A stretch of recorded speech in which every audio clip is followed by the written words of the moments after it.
Marcus Patterson barely had enough money for groceries when he heard the screech of brakes and shattering glass. The school bus had skidded off the rain-slicked mountain road, overturned in a ditch just yards from his modest trailer. Without hesitation, the construction worker turned single father rushed into the wreckage. Inside, two 8-year-old twins lay unconscious, their expensive school uniforms torn and bloodied.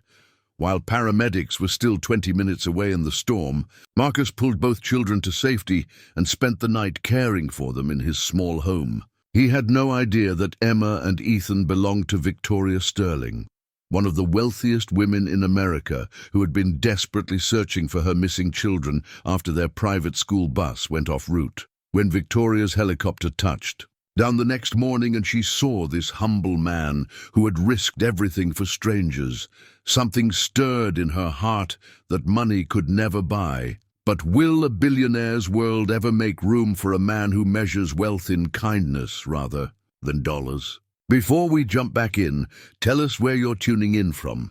And if this story touches you, make sure you're subscribed, because tomorrow I've saved something extra special for you. The worn leather tool belt hanging by Marcus Patterson's front door had seen better days, much like everything else in the small trailer he called home. Each morning at 5:30, he'd strap that belt around his waist with the same deliberate care his father had taught him 30 years ago. The leather was cracked now, softened by countless hours of honest work, and the metal buckle bore scratches that told stories of construction sites, roofing jobs, and the 1,000 small repairs that kept food on his table.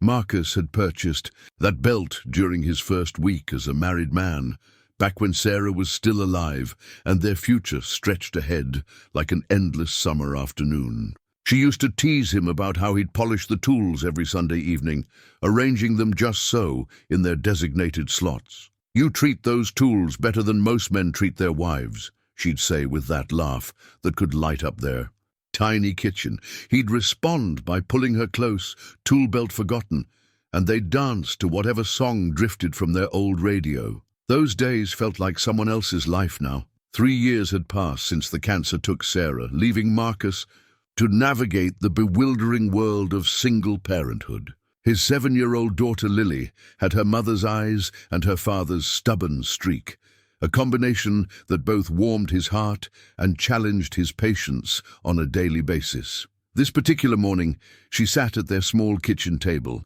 carefully coloring in a workbook while he packed his lunch. "Daddy," she said without looking up from her careful work, "why can't we have one of those big houses like Emma has at school?" Marcus paused in wrapping his sandwich, the simple question hitting harder than any physical blow. Emma Whitmore was in Lily's second-grade class, the daughter of a local business owner whose family lived in one of the sprawling homes on the hill overlooking town. It wasn't the first time Lily had asked about the differences between their life and others, and each time it reminded him of all the things he couldn't provide. "Well, sweetheart," he said, settling into the chair across from her. "Different. Families need different things. Our trailer might be small, but it's filled with love, and that's the most important thing." Lily nodded solemnly, though he could see the wheels turning behind those thoughtful eyes. At 7, she was beginning to understand that their financial situation set them apart from many of her classmates. The awareness broke his heart in ways he struggled to articulate, even to himself. "Besides," he continued, reaching over to ruffle her honey-colored hair, "big houses mean big electric bills, and then we wouldn't have money for ice cream on Fridays." That earned him a giggle, and the sound eased some of the tightness in his chest. He glanced at the clock and realized he needed to get moving if he wanted to drop Lily at school and still make it to the job site on time. The construction crew he worked with didn't tolerate tardiness, and he couldn't afford to lose this job. The drive to Lily's school took them through the heart of their small mountain community, past the hardware store where he'd worked part-time during high school, past the diner where he'd taken Sarah on their first date. Everything here held memories, layers of a life built slowly over decades. Sometimes that felt comforting, like being wrapped in a familiar blanket. Other times, especially on mornings when the bills seemed to multiply overnight. It felt more like being trapped. "Have a good day, Princess," he said, as Lily gathered her backpack and lunchbox. "Remember, Mrs. Henderson is picking you up today, and I'll get you from her house after work." "I remember, Daddy." She leaned over to kiss his cheek, then paused. "Will you read me another chapter from Charlotte's Web tonight?" "Wouldn't miss it for the world." He watched her walk toward the school building, her small figure dwarfed by the larger children around her, and felt that familiar mixture of pride and worry that seemed to define parenthood. She was growing up so fast, becoming more aware of their circumstances with each passing day. Soon, she'd start asking harder questions, ones that simple explanations about love and ice cream couldn't answer. The construction site buzzed with activity when Marcus arrived, the familiar sounds of hammering and power tools creating a rhythm that had become the soundtrack to his adult life. He'd been working construction since high school, learning the trade from men who measured success in straight lines and solid foundations. It was honest work, the kind that left your body tired, but your conscience clear, though it barely covered their basic expenses. "Patterson," called Tom Reeves, the site foreman. "Need you on the roof today. Johnson called in sick again." Marcus nodded and grabbed his gear, automatically checking that his tool belt held everything he'd need for the day. Working on roofs paid slightly better than ground-level construction, though it also meant greater risk. At 34, he could still handle the physical demands, but he'd started to notice his body taking longer to recover from the more strenuous days. As he climbed the ladder, he found himself thinking about Lily's question from breakfast. The truth was, he wanted to give her so much more than their current circumstances allowed. He wanted dance lessons if she showed interest, family vacations that didn't involve camping in their backyard, and the kind of security that would let her dream big without worrying about whether they could afford those dreams. But wanting and achieving were different things entirely, especially when you were doing it alone.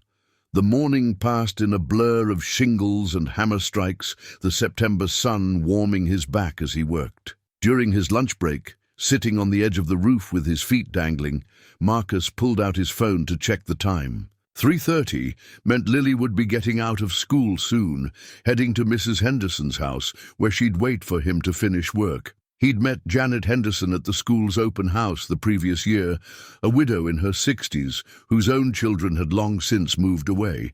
She'd offered to help with after-school care, refusing to accept more than token payment, despite Marcus's insistence. "That little girl reminds me of my own daughter at that age," she'd said. "Besides, the company does me more good than the money would." It was kindness like that which kept Marcus grounded in gratitude, even during the toughest financial stretches. Their community might not have much in terms of material wealth, but it was rich in the kind of people who looked out for each other without expecting anything in return. The afternoon brought darker clouds rolling in from the west, the kind of weather system that could turn dangerous quickly in the mountains. Marcus kept one eye on the sky as he worked, knowing that rain and roof work didn't mix well. By 4 o'clock, the first fat raindrops were beginning to fall, and Tom called for everyone to start securing their equipment. The diamond wedding ring on Victoria Sterling's left hand caught the light from the floor-to-ceiling windows of her 52nd floor office, sending tiny rainbows across the mahogany surface of her desk. She still wore it after 3 years of widowhood, though she could never quite articulate why. Perhaps it was habit, or perhaps it was the way the weight of it reminded her of David's presence during the endless board meetings and business negotiations that filled her days. Victoria had built Sterling Technologies into a global empire, but the cost had been higher than she'd ever imagined when she was a young entrepreneur with nothing but ambition and a computer science degree. At 36, she commanded respect in boardrooms from Silicon Valley to Tokyo, yet she struggled to connect with the two most important people in her world, her 8-year-old twins, Emma and Ethan. "Mrs. Sterling," her assistant's voice came through the intercom, interrupting her thoughts. The car is ready to take you to the airport. Your flight to Seattle leaves in 2 hours. Victoria sighed, glancing at the framed photograph on her desk. David smiled back at her, his arms wrapped around a much younger version of herself, both of them laughing at some joke she could no longer remember. The photo had been taken during their honeymoon in Tuscany, back when the future seemed unlimited and uncomplicated. "Thank you, Margaret. I'll be down in 5 minutes." She closed her laptop and gathered the documents she'd need for tomorrow's merger meeting. Sterling Technologies was acquiring a promising startup in renewable energy, a deal that would add another billion to the company's value and cement her position as one of the most successful tech entrepreneurs of her generation. The irony wasn't lost on her that she was more comfortable negotiating $100 million deals than she was planning a simple dinner with her own children. The helicopter ride to the private airfield gave her a few moments to reflect on the conversation she'd had with Emma and Ethan's nanny that morning. Mrs. Patterson, no relation to the construction worker who would soon change their lives, had gently suggested that the children needed more consistent time with their mother. They're at an age where they're starting to notice that other children have different relationships with their parents, she'd said, with the careful diplomacy of someone who'd worked for wealthy families for decades. Victoria knew she was right. The twins attended Hillcrest Academy, an exclusive private school where most of the other children had stay-at-home mothers or fathers who worked more traditional schedules. During school events, she often caught Emma and Ethan watching other families with a wistfulness that broke her heart. They never complained directly, but she'd started to notice the way they perked up when she mentioned staying home for dinner, or how they competed for her attention during the brief moments between her business calls. The guilt was a constant companion these days, following her from continent to continent as she built an empire that was supposed to provide security for her children, but instead seemed to distance her from them. David had always been the more natural parent, the one who remembered to ask about school projects and friend drama. After his death in that senseless car accident, Victoria had thrown herself into work, partly to avoid the crushing loneliness of their empty mansion. Her phone buzzed with a text from the school. "Bus route. Change due to weather. Emma and Ethan will be taking Route 7 today instead of Route 3. Expected arrival time 4:30 p.m. Victoria barely glanced at the message before responding with a thumbs-up emoji and returning her attention to the merger documents. Route changes were common at Hillcrest, especially during mountain weather. The school prided itself on adapting to conditions while maintaining the highest safety standards. She trusted their judgment completely. The flight to Seattle passed in a blur of spreadsheets and conference calls. Victoria's business empire demanded constant attention, a fact that had become both her greatest strength and her greatest weakness. As a mother, she could tell you the quarterly earnings of every division in her company, but she couldn't remember the last time she'd helped Emma with her math homework or listened to Ethan practice the piano. Her Seattle hotel suite overlooked Elliott Bay, the city lights reflecting off the dark water like scattered diamonds. She stood at the window with a glass of wine, thinking about the conversation she'd had with her mother the week before. Eleanor Sterling had never been subtle about her opinions on Victoria's parenting choices. "Those children need their mother," Eleanor had said during their monthly lunch at the country club. "All the money in the world can't replace a parent's presence during these formative years." Victoria had bristled at the criticism, as she always did, but she couldn't deny the truth behind it.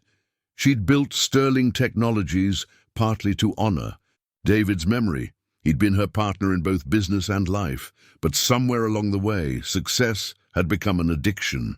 Each new deal, each expansion into new markets, each milestone that pushed the company higher felt like proof that his death hadn't been in vain. But tonight, alone in her hotel room with nothing but her own thoughts for company, she wondered if she'd been building monuments to David at the expense of their children's childhood.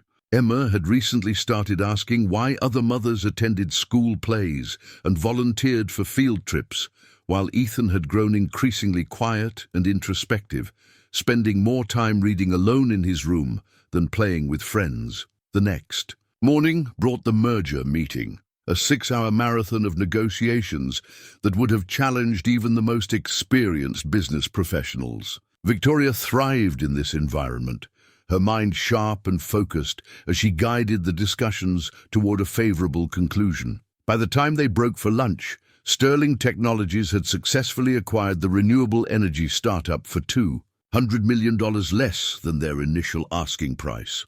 "Brilliant work, Victoria," said James Chen, her chief financial officer, as they walked back to their hotel. "That was some of the finest negotiating I've ever witnessed." Victoria smiled, accepting the compliment while already thinking about the next challenge on her horizon. There was always another deal to close, another company to acquire, another mountain to climb in the relentless pursuit of growth and success.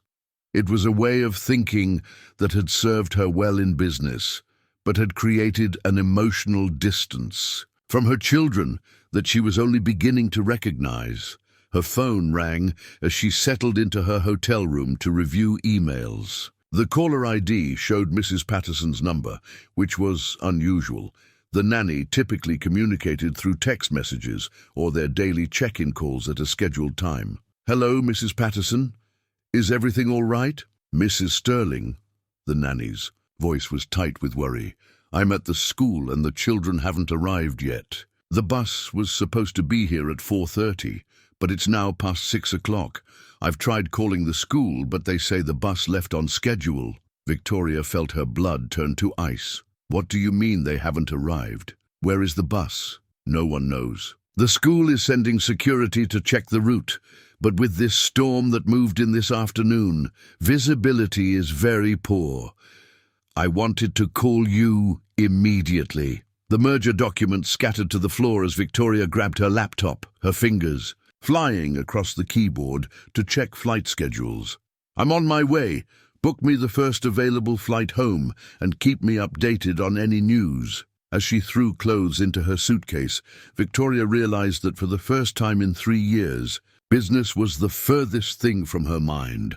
All that mattered was finding Emma and Ethan and holding them safely in their arms. The small plastic hospital bracelet wrapped around Emma Sterling's tiny wrist bore the name Emma Sterling in neat black letters, along with the date and a medical identification number that would forever link her family to Marcus Patterson. He'd insisted the paramedics put the bracelets on both children when they finally arrived, making sure their identities were properly documented even though they were unconscious and couldn't speak for themselves. Marcus had spent the longest night of his life watching over the 2 children, checking their breathing every few minutes and gently wiping their faces with cool washcloths. Emma had a small cut on her forehead that he'd carefully cleaned and bandaged, while Ethan had bruises along his left arm but seemed otherwise unharmed. They'd both stirred occasionally throughout the night, mumbling incoherently before settling back into what the paramedics assured him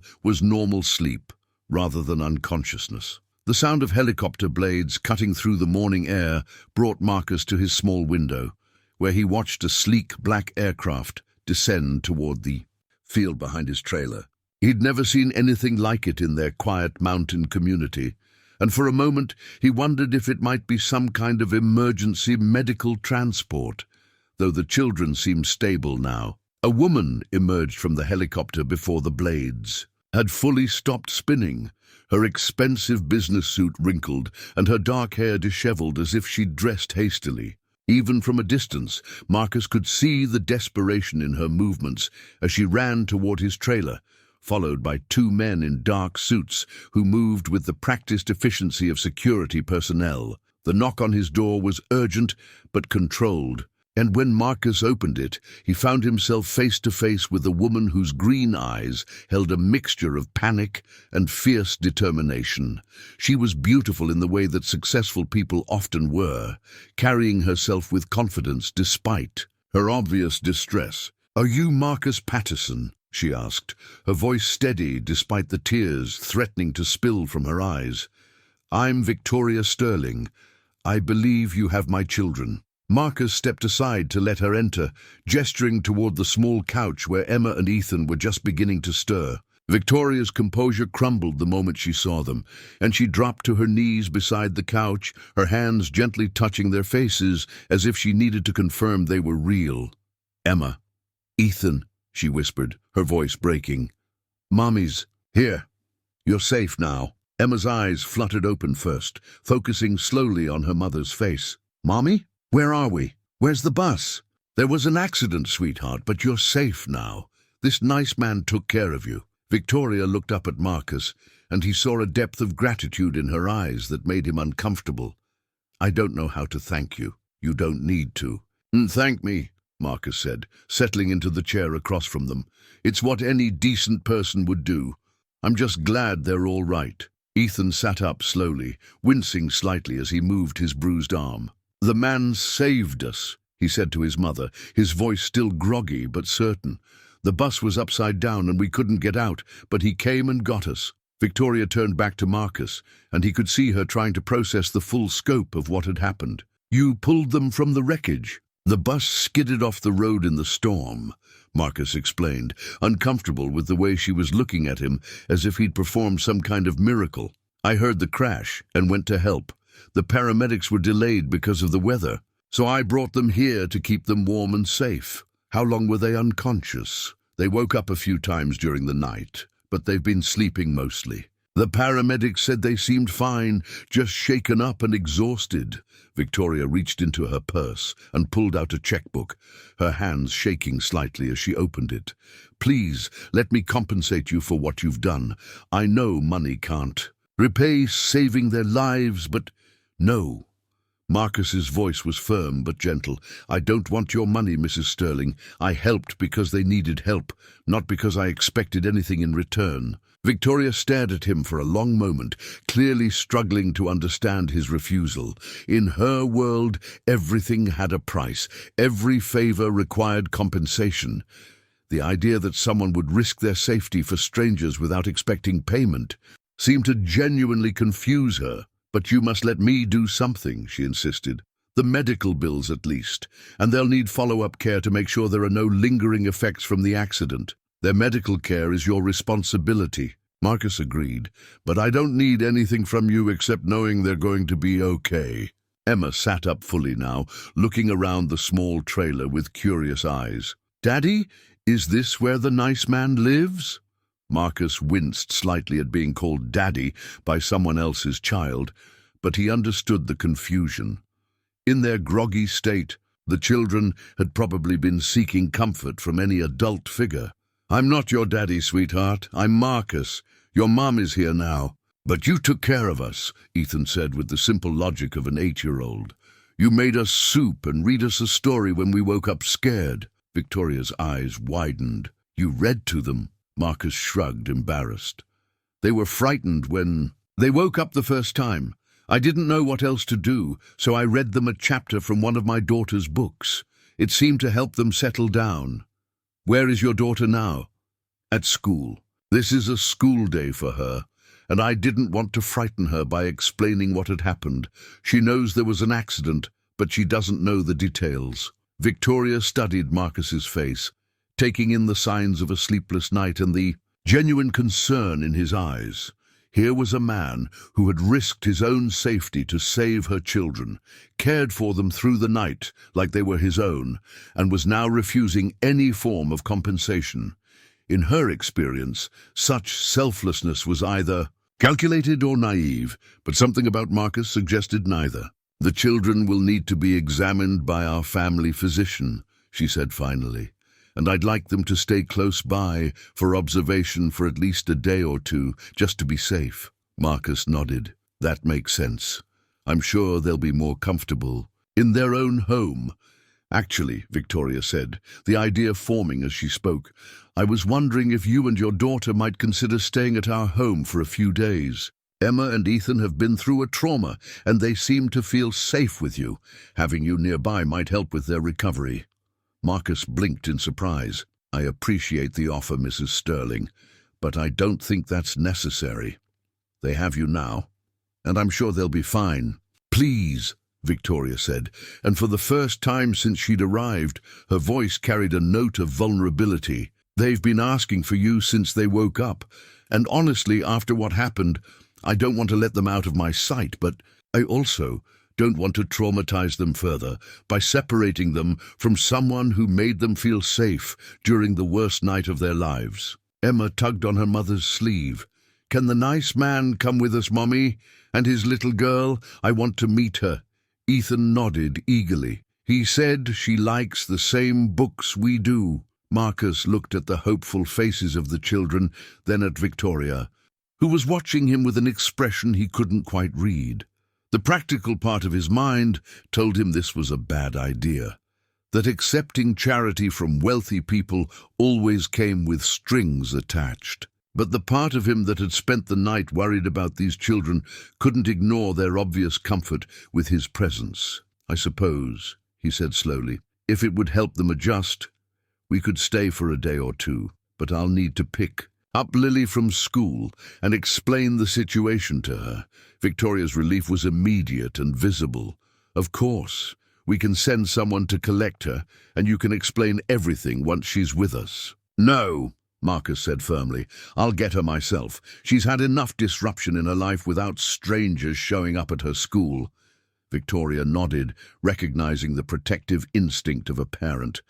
"I understand. We'll wait."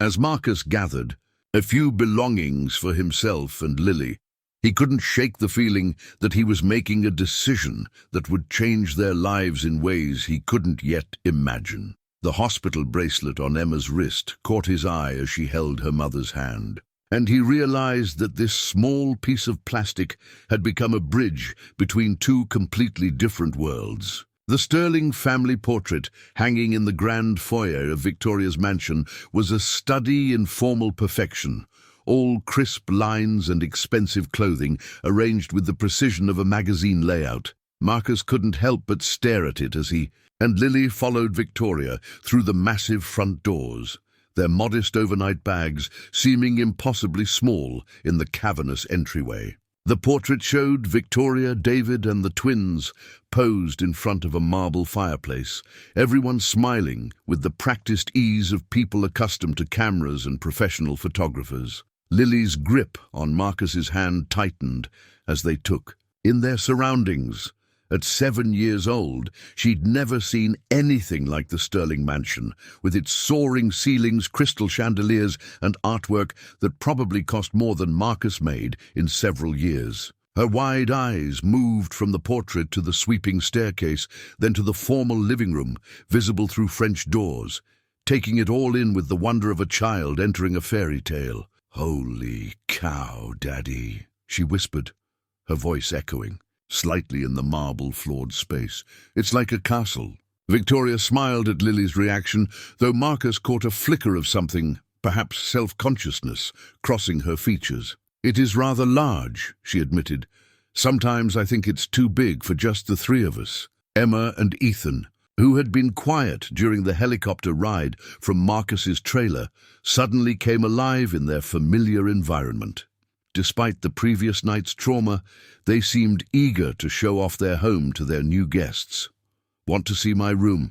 Emma asked Lily, bouncing slightly on her toes. "I have a whole wall of books and a dollhouse that's bigger than your—" She stopped abruptly, perhaps suddenly aware that comparing the size of her dollhouse to anything in Lily's world might be insensitive. "I'd love to see it," Lily said, with genuine excitement, seemingly unaware of the awkward moment. As the children headed toward the staircase, chattering excitedly, Marcus found himself alone with Victoria in the imposing foyer. The silence stretched between them, filled with the weight of their different worlds. He was acutely aware of his work clothes and scuffed boots on the pristine marble floor, while Victoria moved through the space with the natural grace of someone who belonged among such luxury. "Mrs. Sterling," Marcus began, then stopped as she raised a hand. "Please call me Victoria. After what you've done for my family, formality seems rather pointless." Marcus nodded, though using her first name felt strange. "Victoria, I want you to know that Lily and I appreciate your hospitality, but we don't want to impose. Once the children are feeling more settled, we'll head back home." "Of course," Victoria said, though something in her expression suggested she wasn't entirely comfortable with that plan. "Though I hope you'll stay at least through the weekend. The children have been through quite an ordeal, and having you here seems to comfort them." A woman in her 50s appeared from what Marcus assumed was the kitchen, wearing a crisp uniform and carrying herself with the efficient dignity of professional household staff. Victoria gestured toward her. "Marcus, Lily, this is Mrs. Henderson." "Not the Mrs. Henderson who watches Lily after school, but our housekeeper. She'll help you get settled." The housekeeper smiled warmly, though Marcus detected a certain reserve in her manner. "Mr. Patterson, young lady, welcome to the Sterling home. I've prepared the guest suite in the East Wing for you. It has connecting rooms, so you'll have privacy while staying close to your daughter." "Thank you," Marcus said, feeling increasingly out of place. Guest suites and East Wings were not part of his vocabulary, and he wondered what Lily was making of all this luxury.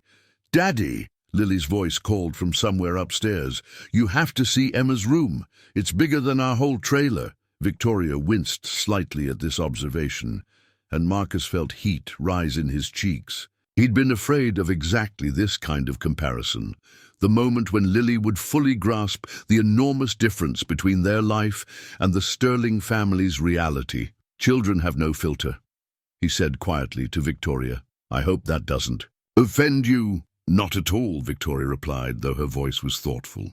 "Sometimes I think children see things more clearly than adults do.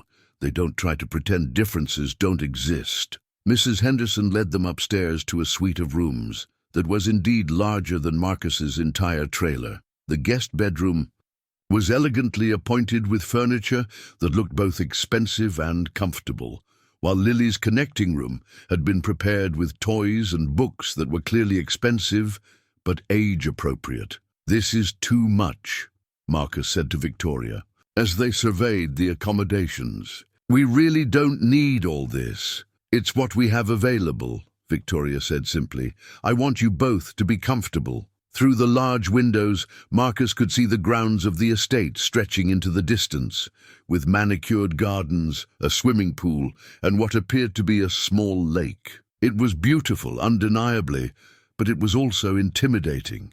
He'd grown up in a working-class family and built his adult life around the values of honest work and simple pleasures. This level of wealth was almost abstract to him, like something from a movie rather than real life. The children's laughter drifted down from Emma's room, where they seemed to be getting along well, despite their different backgrounds. Marcus was glad for that, at least. Lily had few opportunities to make friends outside of school, and the trauma the twins had experienced seemed to have created an immediate bond between the three children. "Your daughter is lovely," Victoria said, following his gaze toward the sound of their voices. "She has wonderful manners." "She's a good kid," Marcus agreed. "Sometimes I think she's more mature than I am. Single parenting is challenging," Victoria said quietly. "I struggle with it myself, though obviously under different circumstances." It was the first real admission of vulnerability Marcus had heard from her, and it made him see her differently. Despite all her wealth and success, she was facing some of the same challenges he was, trying to raise children alone while managing the demands of work and life. "Emma and Ethan seem like great kids," he said. "You're doing something right." Victoria's smile was sad. "I'm not sure about that. I spend too much time traveling for business, and they spend too much time with nannies and housekeepers. Last night, when I thought I might have lost them," she paused, collecting herself, "it made me realize how much of their childhood I've been missing." Marcus studied her face, seeing past the polished exterior to the worried mother underneath. "They know you love them. That's what matters most." "Is it enough, though?" Victoria asked. "Love from a distance? Quality time scheduled between board meetings?" Marcus thought about his own struggles to balance work and parenting, about the times he'd fallen asleep reading to Lily because he was exhausted from double shifts, about the birthday party he'd missed because of a roofing emergency. "We all Do the best we can with what we have, he said. The fact that you're asking that question tells me you're a better mother than you think. Before Victoria could respond, the children came thundering down the stairs, their earlier trauma apparently forgotten in the excitement of new friendship. Emma and Ethan were showing Lily around like proud tour guides, while Lily took everything in with wide-eyed wonder. "Daddy, they have a lake," Lily announced breathlessly, "with actual fish in it. Can we go see?" Marcus looked questioningly at Victoria, who nodded immediately. "Of course.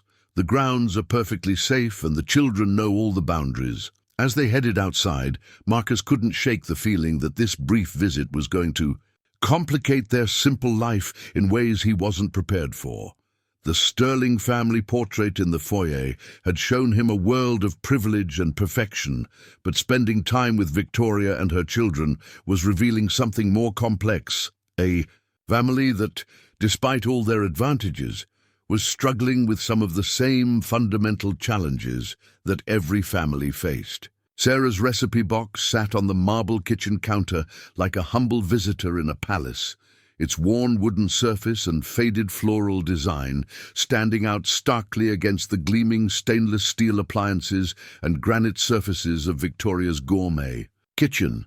Marcus had brought it from the trailer almost without thinking, part of his routine whenever he planned to cook somewhere else, though he hadn't expected to use it in such luxurious surroundings. The evening had started with Victoria's well-intentioned attempt to prepare dinner for everyone. She dismissed the household staff for the night, insisting she wanted to cook for her guests herself, but it quickly became apparent that her culinary skills hadn't kept pace with her business acumen. The smoke alarm had gone off twice, and the kitchen now bore evidence of her failed attempts at what should have been a simple pasta dish.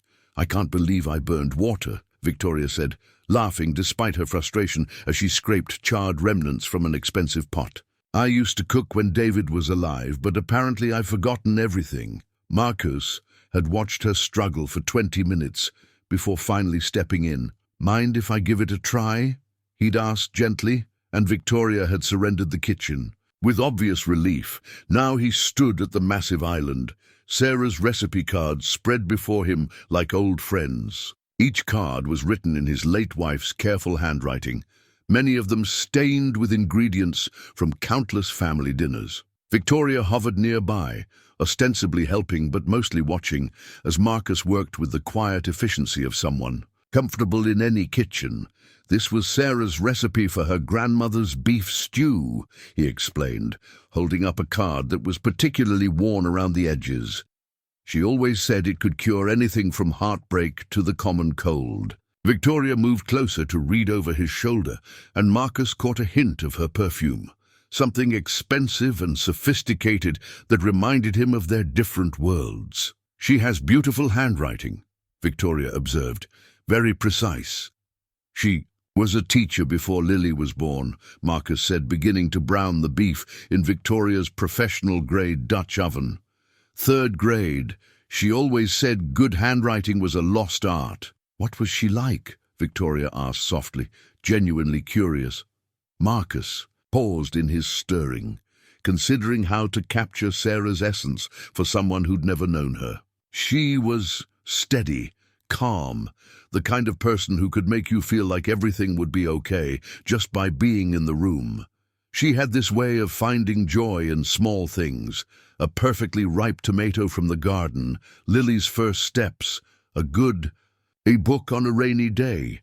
Victoria was quiet for a moment, watching him add vegetables to the pot with practiced ease. "She sounds wonderful. You must miss her terribly." "Every day," Marcus admitted. "But having Lily helps. She has so much of her. Mother in her, that same ability to find happiness in simple things." The children's laughter drifted in from the family room, where they'd settled in to watch a movie while dinner cooked. The sound seemed to emphasize the domesticity of the moment, creating an intimacy that neither Marcus nor Victoria had anticipated. "I never learned to cook like this," Victoria said, gesturing at the recipe cards. "Growing up, we had a cook, and then in college I lived on takeout and microwave meals. When David and I got married, we always ate out or had food delivered. After he died, she trailed off, then continued. After he died, I got so busy with work that I never bothered to learn. Marcus looked up from the stew, noting the wistfulness in her voice. It's never too late to learn. Cooking is just following directions and adding love. Adding love. Marcus smiled. Sarah always said that was the secret ingredient. You can follow a recipe perfectly, but if you're not cooking with love for the people you're feeding, it won't taste the same. Victoria watched as he consulted another recipe card, this one for cornbread. Without being asked, she began gathering the ingredients he'd need, moving around the kitchen with growing confidence. "Will you teach me?" she asked impulsively. "Teach? You what? To cook like this, with love?" She paused, looking slightly embarrassed. "I know it sounds silly, but I want to be able to make my children a real home-cooked meal, something with meaning behind it." Marcus studied her face, seeing past the successful businesswoman to the uncertain mother underneath. "It's not silly at all. But you don't need me to teach you. You just need to practice and be patient with yourself." "But I do need you," Victoria said, then seemed surprised by her own words. "I mean, I need someone who understands what it means to cook with love, someone who can help me understand what I've been missing." As Marcus showed her how to measure the cornmeal and mix the batter, their hands occasionally brushed. As they worked together, each contact sent an unexpected jolt through him, a reminder that he hadn't been this close to a woman since Sarah's death. Victoria seemed to feel it too, her cheeks flushing slightly when their fingers touched, reaching for the same measuring cup. "Tell me about one of your favorite memories with Sarah," Victoria said, as she stirred the cornbread batter under his guidance. Marcus thought for a moment, then smiled. "Our second anniversary. We were broke. I mean, really broke. I was between construction jobs, and we could barely afford groceries. But Sarah found this recipe for chocolate cake that used mayonnaise instead of eggs, because eggs were too expensive." He laughed at the memory. "It sounds terrible, but it was actually delicious. We ate it for breakfast the next morning and pretended we were fancy people having dessert for breakfast in Paris." Victoria smiled, though her expression was tinged with sadness. "That sounds perfect, actually.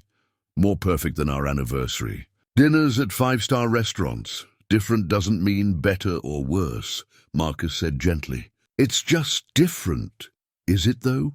Victoria asked, her voice quiet. "When I think about my children's memories of childhood, they'll remember nannies and housekeepers and catered birthday parties. Will they remember me actually being present for any of it?" Marcus stopped stirring the stew and looked at her directly. "They'll remember tonight. They'll remember their mother learning to cook so she could take better care of them. They'll remember you caring enough to try." Tears threatened at the corners of Victoria's eyes, but she blinked them away. "I want to be better for them. I want to be the kind of mother who can make beef stew from a family recipe and tell stories about their grandmother while we cook together." "You can be," Marcus said simply. "It's a choice you make every day, not a grand gesture you make once." The timer chimed, indicating the cornbread was ready, and Victoria pulled it from the oven with obvious pride. It was golden brown and smelled like home, a simple accomplishment that seemed to mean more to her than any business deal she'd ever closed. "Dinner's ready," Marcus called to the children, who came running into the kitchen with excited whoops. They all gathered around the large kitchen table, Victoria insisting they eat there rather than in the formal dining room. Marcus watched Victoria serve the meal she'd helped prepare. Her face glowed with satisfaction as Emma and Ethan praised the cornbread and asked for seconds of the stew. "This is the best dinner ever, Mommy," Emma declared with 8-year-old sincerity. Ethan nodded agreement, his mouth full of cornbread. "Better than the restaurant." Lily, not to be outdone, added, "Daddy, can we make this at home too?" Marcus caught Victoria's eye across the table and saw her smile. Not the polished, professional smile he'd seen before, but something genuine and warm and real. In that moment, surrounded by happy children and the aroma of a home-cooked meal, The differences between their worlds seemed less important than the connections they were building. Sarah's recipe box sat nearby, having served its purpose not just as a collection of instructions for cooking, but as a bridge between the past and present, between different lives that were somehow finding common ground in the simple act of sharing a meal prepared with love. The handmade wooden toy that Marcus had carved for Emma and Ethan during their recovery week sat proudly on the mantelpiece in the Sterling family room, its simple craftsmanship standing out among the expensive crystal figurines and silver-framed. In photographs, it was a small wooden horse, painted in cheerful colors with careful attention to detail, complete with a tiny saddle and bridle that Marcus had fashioned from scraps of leather. Next to the elaborate gifts that usually filled the children's rooms, it seemed almost primitive, yet it had become their most treasured possession. 3 weeks had passed since the bus accident, and Marcus had returned to his construction job. And normal routine, though normal, felt different now. The twins had begged to keep in touch, and Victoria had given him her personal phone number for the children's sake. What had started as brief calls to check on their recovery had evolved into longer conversations about everything from parenting challenges to childhood memories. "Daddy, when can we see Emma and Ethan again?" Lily asked for the 3rd time that week, as Marcus picked her up from Mrs. Henderson's house after work. "They said they might come visit our trailer sometime." Marcus smiled at his daughter's hopeful expression, though he felt a familiar knot of anxiety in his stomach. The class differences that had seemed manageable during their crisis-driven stay at the Sterling mansion felt more pronounced now that life had returned to its normal rhythms. "I'm sure we'll see them again soon, Princess. Maybe this weekend." But, even as he said it, Marcus wondered if that was realistic. Victoria had returned to her demanding travel schedule, flying to board meetings and business conferences around the world. The children were back at their exclusive private school, surrounded by classmates whose families lived in the same rarefied world of privilege and wealth. What place did a construction worker and his 7-year-old daughter have in that universe? His phone buzzed with a text from Victoria. "Emma keeps asking when she can play with Lily again. Would this Saturday work for a play date? I could send a car." Marcus stared at the message, feeling the familiar tension between wanting to maintain the connection they'd built and protecting himself and Lily from a world they could never truly belong to. Before he could overthink it too much, he typed, "Bogdan, Saturday works, but I'll drive Lily over myself." Victoria's response came quickly. "Of course, looking forward to seeing you both." The fact that she'd included him in that sentiment wasn't lost on Marcus, and he found himself looking forward to Saturday with an anticipation that had nothing to do with his daughter's social life. Saturday arrived with October's crisp mountain air and the first hints of autumn color in the trees. Marcus had spent extra time choosing his clothes, not his work boots and jeans, but his best casual shirt and the khakis he usually reserved for church. Lily had insisted on wearing her favorite dress, the blue one with flowers that Sarah had bought for her last birthday. The Sterling estate looked different in daylight, less imposing somehow, though no less impressive. As they drove up the circular driveway, Marcus could see the children playing on the expansive lawn, their laughter carrying across the manicured grounds. Victoria met them at the front door, and Marcus was struck again by how beautiful she was. Today, she wore jeans and a simple sweater, her hair pulled back in a ponytail that made her look younger and more approachable. But there was something else different about her, a tension around her eyes that suggested all was not well in her carefully ordered world. "Marcus, Lily, I'm so glad you're here," she said, embracing Lily warmly before turning to Marcus with a smile that didn't quite reach her eyes. "The children have been counting down the minutes." Emma and Ethan rushed over, chattering excitedly about their plans for the day. The wooden horse Marcus had carved was mentioned prominently in their activities. They wanted to show Lily the stable where they kept their real horses, inspired by the toy that had captured their imagination. As the children ran off to play, Victoria and Marcus found themselves alone on the terrace overlooking the grounds. The silence between them was comfortable, but weighted with unspoken thoughts.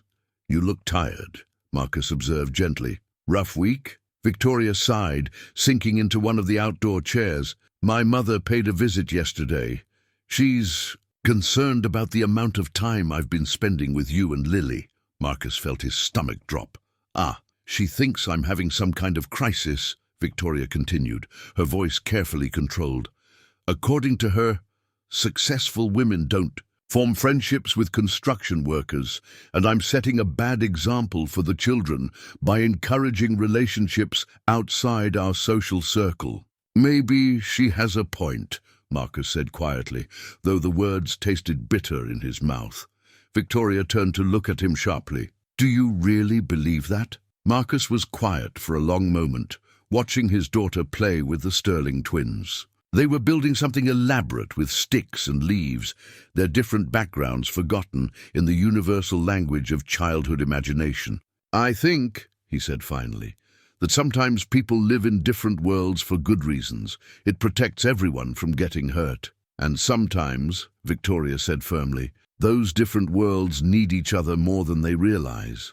Before Marcus could respond, his phone rang. Tom Reeves's name appeared on the screen, and Marcus apologized to Victoria before answering.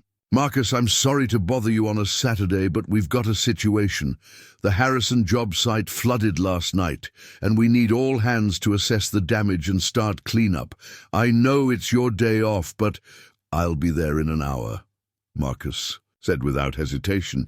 "Just let me drop Lily off first." "Actually," Victoria said as he ended the call, "Lily could stay here while you deal with your emergency. The children would love to have more time together, and it would give you one less thing to worry about." Marcus hesitated.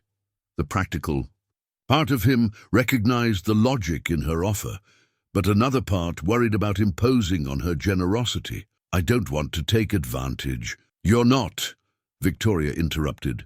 "You'd do the same for me if our situations were reversed." As Marcus explained the situation to Lily, who was thrilled at the prospect of an extended playdate, he couldn't shake the feeling that accepting Victoria's help was another step deeper into a complicated relationship that defied easy categorization.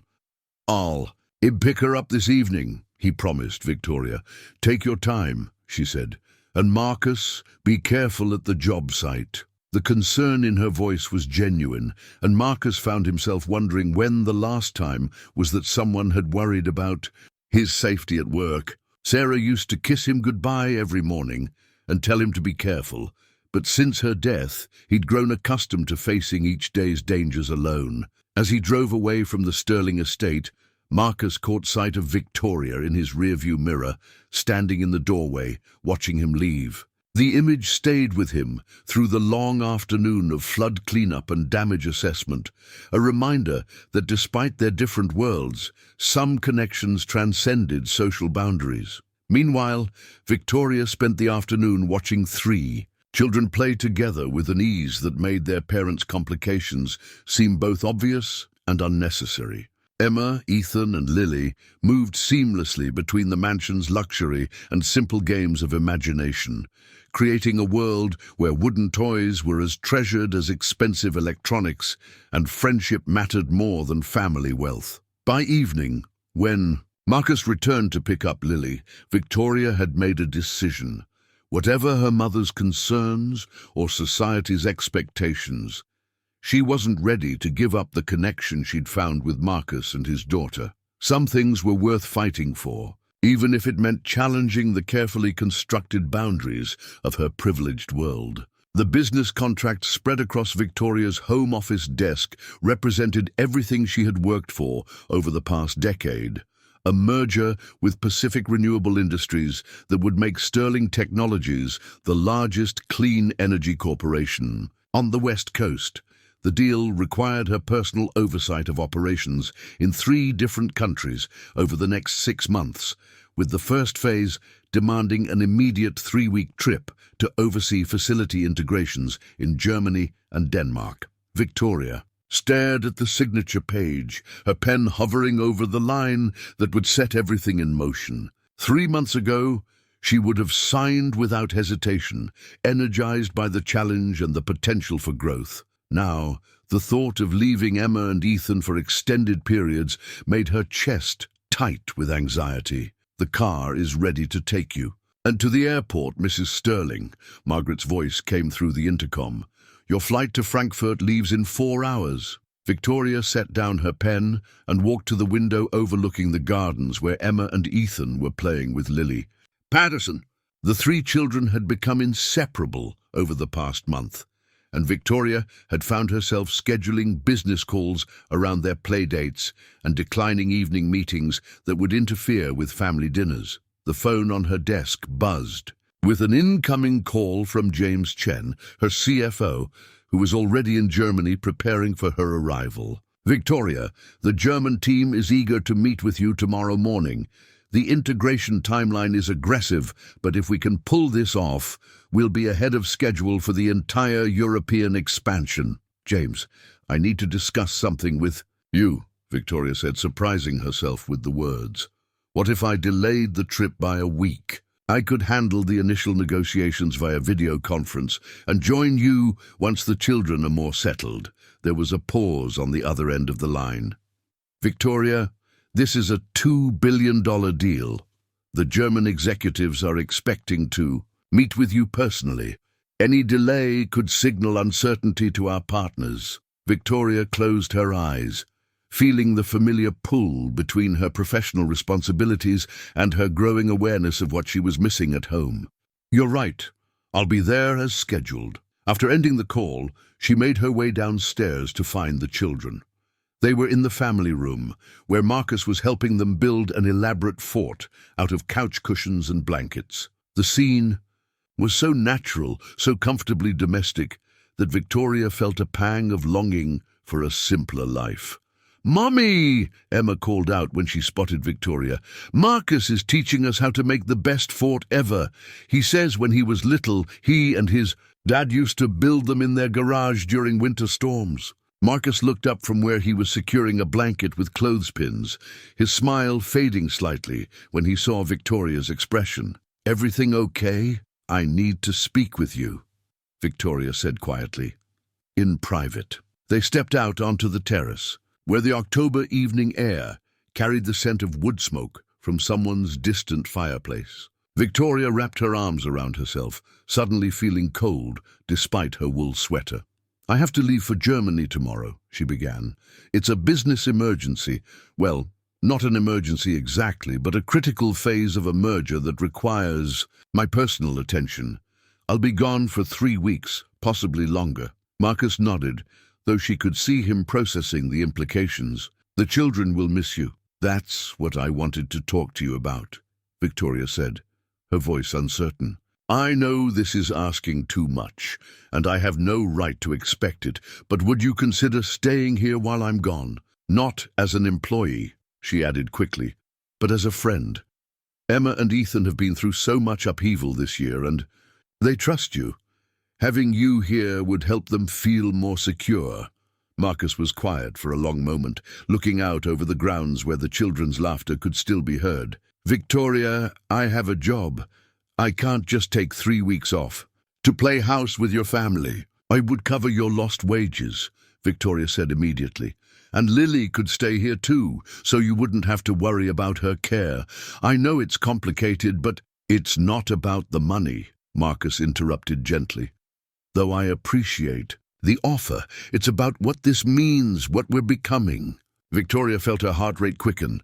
"What do you think we're becoming?" Marcus turned to face her directly, his brown eyes serious. "I think we're becoming something that doesn't have a name in your world or mine. I think you're a woman who's used to solving problems with money and contracts, and I'm a man who's used to keeping things simple. But what's happening between us isn't simple, and it can't be solved with a business arrangement." "Then what do you suggest?" Victoria asked, her voice barely above a whisper. Before Marcus could answer, Lily came running out onto the terrace, followed closely by Emma and Ethan. "Daddy, Emma says you might stay here while her mommy goes on her work trip. Can we? Please?"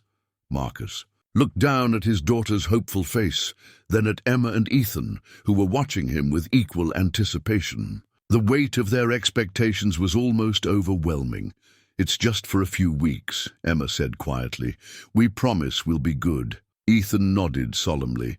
"And Mrs. Henderson makes really good pancakes for breakfast." Victoria watched Marcus struggle with the decision, seeing the conflict between his practical concerns and his obvious affection for all three children. She realized she was holding her breath, waiting for his answer. "Okay," Marcus said finally, looking directly at Victoria.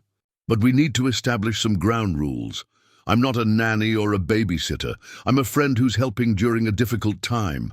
And when you get back, we need to have a serious conversation about where this is all heading." Victoria felt a surge of relief and gratitude, followed immediately by a flutter of anxiety about what that serious conversation might entail. "Of course, whatever you think is best." The children erupted in cheers, hugging Marcus and chattering excitedly about all the things they would do together while Victoria was away.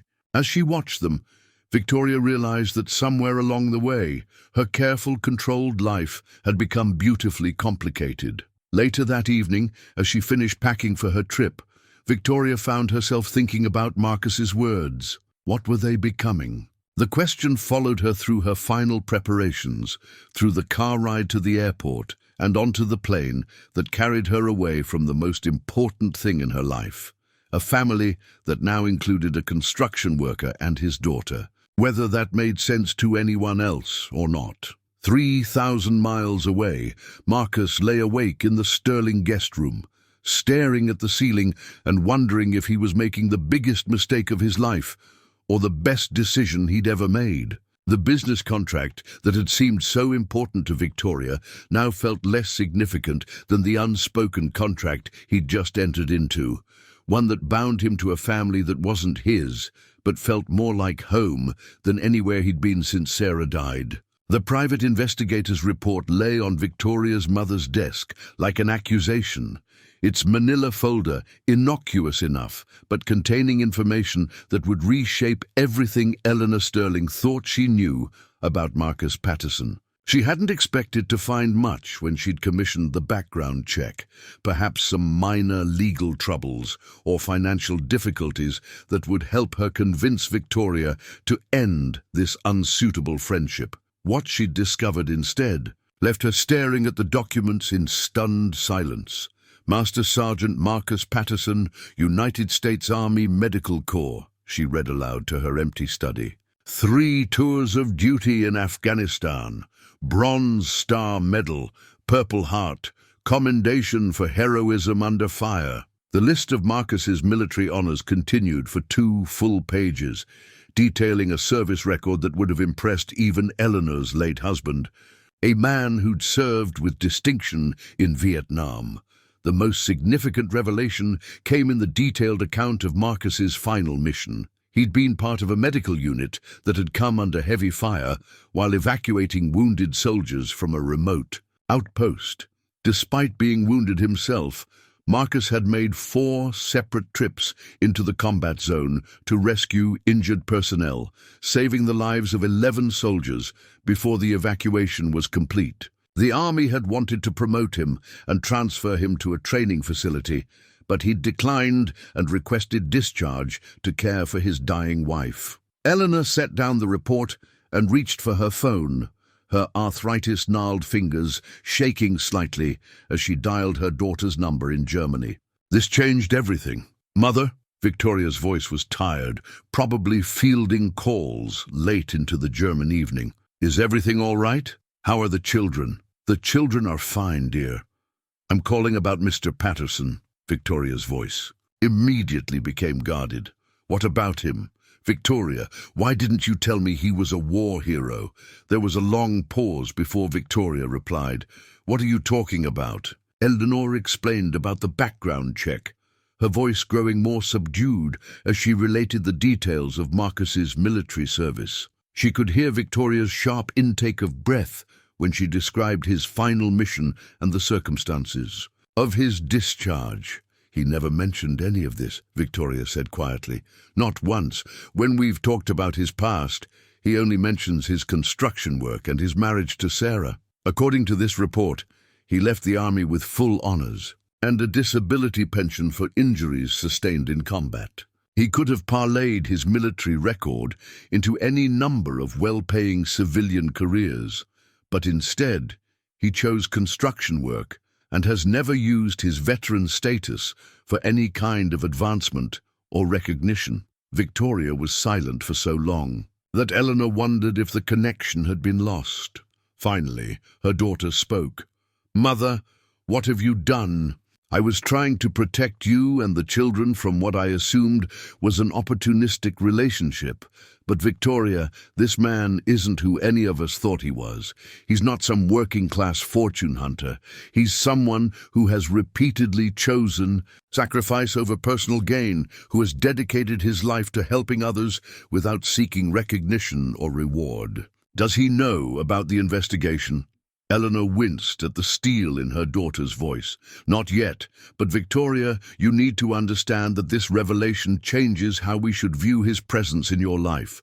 A man with his background and character. A man with his background and character deserves better than to have his privacy invaded by people who thought they knew better." Victoria interrupted. "Mother, I can't believe you did this." "I was protecting my family," Eleanor said defensively, "but now I see that perhaps Mr. Patterson is exactly the kind of man our family needs." The irony wasn't lost on either of them. Eleanor's attempt to expose Marcus as unsuitable had instead revealed him to be far more honorable than anyone had imagined. The construction worker who'd saved her grandchildren and refused any reward was actually a decorated war hero who'd walked away from military glory to care for his dying wife. "I have to tell him," Victoria said. "He has a right to know what you've done." "Of course," Eleanor agreed. "And Victoria, I think I owe Mr. Patterson an apology, a significant one." After ending the call, Victoria sat in her German hotel room, staring out at the Frankfurt skyline while processing this new information about Marcus. Everything about him suddenly made more sense. His immediate response to the bus accident, his competence under pressure, his ability to remain calm while caring for injured children. He'd been trained to run toward danger, to save lives under the worst possible circumstances. But what struck her most was his humility about it. He could have mentioned his military service when her mother and business associates questioned his worthiness. He could have used his war record to gain respect or leverage in their social circles. Instead, he'd allowed people to judge him based on his current circumstances, never once suggesting that he was anything more than a construction worker trying to provide for his daughter. 3,000 miles away, Marcus was helping Emma with her homework at the kitchen table when his phone rang. Victoria's name appeared on the screen, and he felt the familiar flutter of anticipation mixed with concern that her calls always brought. "Hey," he said softly, aware that the children were listening. "How's Germany?" "Marcus, I need to tell you something, and I'm not sure how you're going to react." Victoria's voice was tight with emotion. "My mother had a private investigator run a background check on you." Marcus felt his stomach drop. "I see. She found out about your military service. Everything. Afghanistan, your medals, the circumstances of your discharge. Marcus, why didn't you ever tell me you were a war hero?" Marcus was quiet for a long moment, absently watching Lily help Ethan with a math problem while Emma worked on her reading. "Because that's not who I am anymore," he said finally. "That was a different life, a different person. I left all that behind when Sarah got sick, but it's part of who you are. Those medals, that service record, those medals are in a box in my closet." Marcus interrupted gently. "They don't pay the bills or help me be a better father to Lily. They don't make me any more worthy of your friendship or your children's trust." Victoria's voice was thick with emotion when she replied, "Marcus, you saved 11 soldiers' lives in combat, and then you came home and saved my children from a bus accident. You've spent your entire adult life running toward danger to help other people, And you've never once asked for recognition or reward. How can you say that's not who you are? Marcus looked around the Sterling family kitchen, at the children doing homework together like siblings, at the comfortable domestic scene he'd somehow become part of. Because this is who I want to be, he said quietly. Not a soldier anymore, not a hero, just a man trying to be a good father and a good friend to the people who matter to him. The revelation of Marcus's military background would change how others saw him. But for Marcus himself, it was simply another part of a past he'd consciously chosen to leave behind in favor of a simpler, more present-focused life. The question now was whether Victoria could accept his choice to be ordinary, even after learning just how extraordinary he really was. The engagement ring, nestled in its velvet box, seemed to glow in the soft light of Victoria's hotel room in Frankfurt, its Art Deco design and brilliant center diamond catching the morning sun streaming through the windows. It had belonged to her grandmother, passed down through 3 generations of Sterling women, and Victoria had retrieved it from the family vault before leaving for Germany. She told herself it was for safekeeping during her extended business trip. But the truth was more complicated than that. Victoria closed the ring box and slipped it back into her suitcase, her hands trembling slightly. In 6 hours, she would board a plane back to Colorado, back to the children who had become the center of her world, and back to Marcus, a man whose quiet heroism had completely upended her understanding of what she wanted from life. The past 3 weeks in Germany had been professionally triumphant. The merger with Pacific Renewable Industries was proceeding ahead of schedule, and Sterling Technologies' European expansion was already generating interest from potential partners across the continent. By any business metric, the trip had been a resounding success, yet Victoria found herself counting down the hours until she could leave it all behind. Her phone buzzed with a video call from home, and Victoria's heart lifted when she saw Emma's face appear on the screen, followed quickly by Ethan and Lily crowding into view. "Mommy, guess what Marcus taught us?" Emma's excitement was infectious, her face bright with enthusiasm. "He showed us how to make a real campfire in the backyard, and we roasted marshmallows and told stories. And he's teaching me how to whittle," Ethan added proudly, holding up a small wooden figure that was clearly a work in progress. "It's going to be a horse, like the one he made for Emma and me." Lily's face appeared between the twins. "Mrs. Sterling, Daddy says you're coming home tomorrow. We made you a welcome home banner, and Marcus is making your favorite stew for dinner." Victoria felt tears prick her eyes. "That sounds wonderful, sweetheart. Where is Marcus now?" "He's outside fixing the garden sprinkler," Emma replied. "He said it was broken, but he knows how to fix everything." As if summoned by their conversation, Marcus appeared in the background of the video call, his work shirt dusty and his hair slightly disheveled. When he realized Victoria was on the call, he moved closer to the phone, and Victoria felt her breath catch at the sight of him. "Hey," he said softly, that familiar gentle smile spreading across his face. "How was your day?" "Long," Victoria admitted, "but worth it. I should be home by dinner tomorrow, if the flights stay on schedule." "The kids have been counting down the minutes," Marcus said. "They miss you." "Just the kids?" Victoria asked, the question slipping out before she could stop herself. Marcus's expression grew more serious, and he glanced at the children before answering. "We all miss you, Victoria. A lot." After ending the call, Victoria sat in the silence of her hotel room, thinking about the life waiting for her back home. When she'd left Colorado 3 weeks ago, she'd been uncertain about her relationship with Marcus, confused by feelings she wasn't sure how to navigate. The distance and time apart had only clarified what she already knew deep down. She was falling in love with him. The revelation about his military service had only deepened her respect and affection. Here was a man who had literally run into danger to save others, who had given up a promising military career to care for his dying wife, and who had chosen humble construction work over capitalizing on his heroic reputation. He embodied every quality she'd ever wanted in a partner: strength, integrity, selflessness, and an unwavering commitment to family. But Victoria also knew that loving Marcus meant more than just accepting him into her privileged world. It meant being willing to meet him halfway, to step outside the bubble of wealth and status that had defined her entire adult life. Her phone rang, and she was surprised to see her mother's name on the caller ID. "Victoria, I hope I'm not calling too late." "It's fine, Mother. What's on your mind?" Eleanor's voice was unusually hesitant. "I wanted to update you on how things have been going at home. I've been spending time with Mr. Patterson and the children while you've been away." Victoria felt a flutter of surprise. Her mother had mentioned wanting to apologize to Marcus for the background check, but she hadn't expected Eleanor to actually seek him out. "He's a remarkable man, Victoria," Eleanor continued.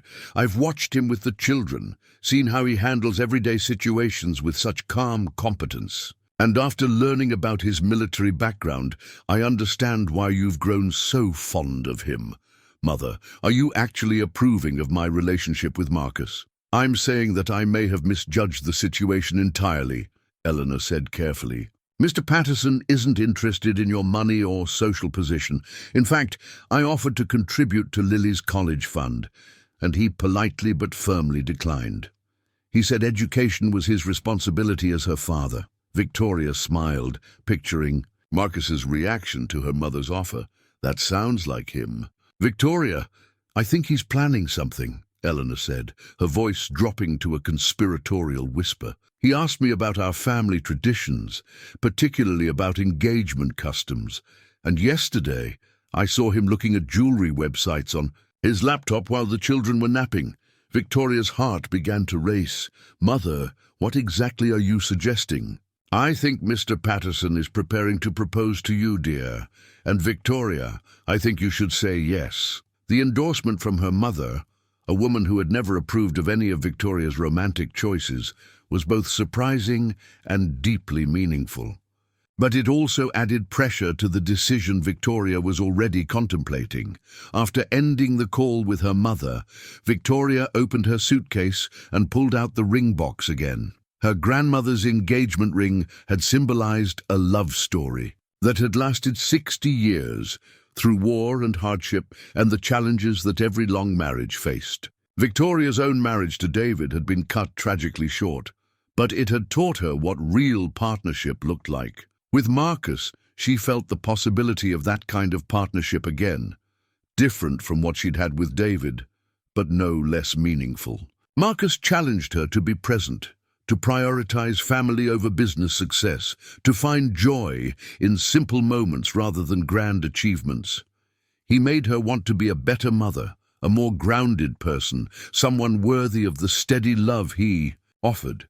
But proposing to Marcus would mean more than just declaring her feelings. It would mean publicly choosing a life that defied her social circle's expectations. It would mean integrating her wealth with his values, finding a way to honor both their worlds while creating something new together. As Victoria fell asleep that night, the ring box on her nightstand, she dreamed of campfires and homemade stew, of children's laughter and quiet conversations with a man who had taught her that the greatest luxury in life wasn't money or status, but being truly known and loved by someone who chose you every single day. The acceptance letter from Hillcrest Academy arrived on a Tuesday morning, addressed to Marcus Patterson regarding Lily's application for immediate enrollment. Marcus stared at the elegant letterhead, his coffee growing cold as he read the formal language offering his daughter a place at one of the most exclusive private schools in the state, with all tuition and fees mysteriously waived through an anonymous benefactor. He didn't need to guess who that benefactor was. Victoria had returned from Germany the previous week, and their reunion had been everything Marcus had hoped for: warm, emotional, and filled with the kind of easy intimacy that suggested their relationship had deepened rather than diminished during their time apart. The children had been overjoyed to have their family unit restored, and for several blissful days, Marcus had allowed himself to believe that maybe, just maybe, they could make this unconventional arrangement work. Now, holding the acceptance letter, he felt that familiar knot of frustration and disappointment that came whenever Victoria tried to solve their problems with money. "Daddy?" Lily's voice came from the kitchen table, where she was eating breakfast before school. "You look upset. Is everything okay?" Marcus folded the letter and slipped it into his pocket. "Everything's fine, Princess. Finish your cereal or we'll be late." But everything wasn't fine, and Marcus spent the drive to Lily's current school, wrestling with his emotions. He understood Victoria's intention. She wanted to give Lily the same educational advantages that Emma and Ethan enjoyed. But the presumption behind it, the assumption that she could simply reorganize their lives to fit her vision of what was best, felt like a fundamental misunderstanding of who he was and what he valued.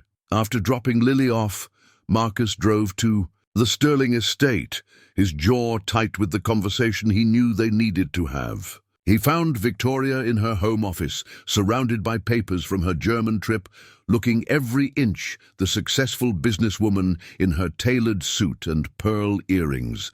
"Marcus!" She looked up with a smile that faltered when she saw his expression.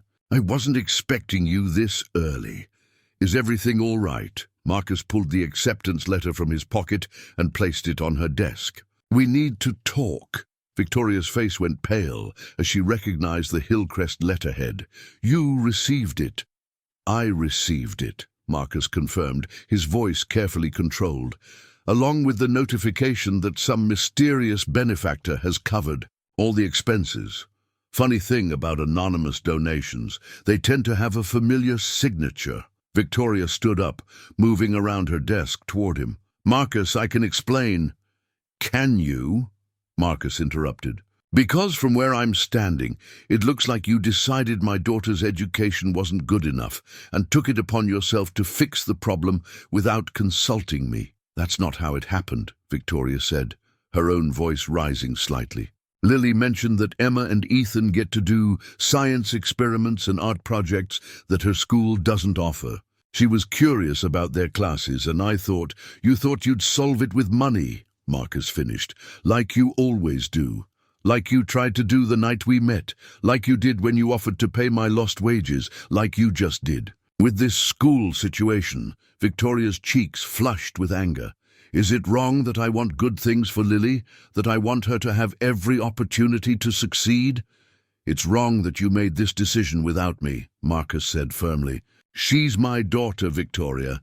I decide what's best for her education, not you. Even if what you decide limits her potential," Victoria shot back, "even if your pride is more important than her future." The words hung in the air between them like a challenge, and Marcus felt something fundamental shift in their relationship. "Is that what you think this is about? My pride?" Victoria's expression softened slightly, but she didn't back down. "I think you're so afraid of accepting help that you're willing to let Lily suffer for it. And I think you're so determined to prove you don't need my money that you're ignoring what might actually be best for her." Marcus was quiet for a long moment, studying Victoria's face. She believed what she was saying. He could see that. In her world, the best education money. Goodbye was simply the best education, period. The idea that there might be value in struggle, in earning opportunities rather than being given them, was foreign to her experience. "Lily is happy at her current school," he said finally. "She has friends there, teachers who know her, a community where she belongs. You want to transplant her into a world of privilege where she'll always be the charity case, the construction worker's daughter who doesn't really fit in." "She would fit in," Victoria insisted. "Emma and Ethan adore her, and she's bright enough to excel academically." "But would she be happy?" Marcus asked. "Or would she spend every day feeling like she has to prove she deserves to be there?" Victoria was quiet for a moment, and Marcus could see her struggling with the question. Finally, she said, I want to give her the same opportunities I'd want for Emma and Ethan. I want her to have choices. And I want her to earn those choices, Marcus replied. I want her to know that whatever she achieves in life, she did it through her own effort and merit, not because someone with money smoothed the way for her. They stood facing each other across the elegant office, two people who loved the same child but had fundamentally different ideas about how to show that love. Marcus could see the hurt in Victoria's eyes, the confusion of someone who'd never had her generosity questioned or rejected. "So what happens now?" Victoria asked quietly. "Do we just agree to disagree about Lily's future?" Marcus picked up the acceptance letter from her desk, folding it carefully. "I'm going to decline this opportunity. And Victoria, I need you to promise me that you won't make decisions about Lily's life without consulting me first. If we're going to be in each other's lives, if we're going to be a family, then we need to be partners, not benefactor and recipient." Victoria nodded slowly, though Marcus could see the struggle in her expression. "I can promise that. But Marcus, what if your way isn't always the right way? What if sometimes accepting help is actually the stronger choice?" It was a fair question, one that Marcus didn't have a ready answer for. The truth was, he wasn't entirely sure his refusal of Victoria's offer was the right decision for Lily. But he was sure that accepting it without having any say in the matter would set a precedent that would define their relationship going forward, and not in a way he could live with. "Then we'll figure it out together," he said finally. "But Victoria, if you really want to be with me, you need to understand that I'm not a project to be managed or a problem to be solved with your checkbook. I'm a man with his own values and his own way of doing things, and I need you to respect that." Victoria moved closer to him, reaching for his hands. "I do respect it. I'm sorry, Marcus. I got so excited about the possibility that I didn't stop to think about how it would feel to you. I won't do anything like this again without talking to you first." Marcus squeezed her hands, feeling some of the tension leave his shoulders. "I know you meant well, but Victoria, this is important. If we're going to make this work between us, we need to find a way to honor both our worlds, not just default to yours, because it's easier." As they stood together in her office, surrounded by the trappings of her success, both Marcus and Victoria realized they were at a crossroads.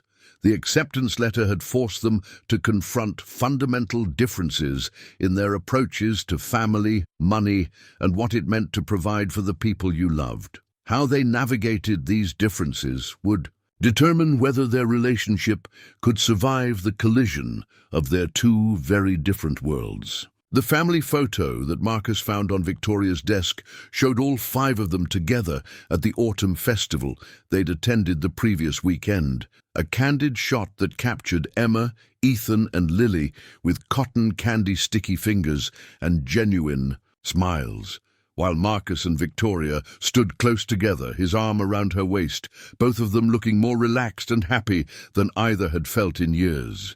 Victoria had printed it and framed it without his knowledge, and seeing it now, as he prepared to leave with Lily's suitcase in hand, made his chest tight with emotion. The argument about the school had been 3 days ago, and despite Victoria's apology and promise to consult him on decisions affecting Lily, something fundamental had shifted between them. Marcus had spent those 3 days wrestling with the growing realization that their different worlds weren't just about money or social status.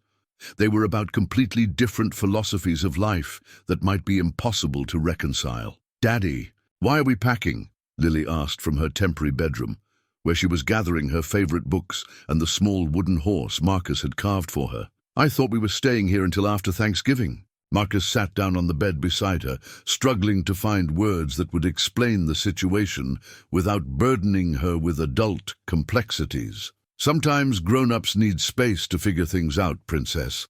Victoria and I have some important things to discuss, and I think it might be better if we go home while we work through them." "Are you and Victoria having a fight?" Lily's perceptive question cut straight to the heart of the matter. "Not exactly a fight, Marcus said carefully. More like a disagreement about what's best for our family. But we are a family, right? Lily's voice was small, uncertain. You and me and Victoria and Emma and Ethan? Marcus felt his heart break a little at the hope in his daughter's voice. Over the past few months, Lily had grown to love Victoria and the twins, like they were blood. Relatives. The idea of losing that connection would devastate her, just as it was devastating him. I don't know, sweetheart, he said honestly. I hope so. But sometimes people who care about each other still can't find a way to make things work. As if summoned by their conversation, Victoria appeared in the doorway, her face pale and her eyes red-rimmed as if she'd been crying. She looked at the suitcases on the bed, then at Marcus with an expression of barely controlled panic. You're really leaving?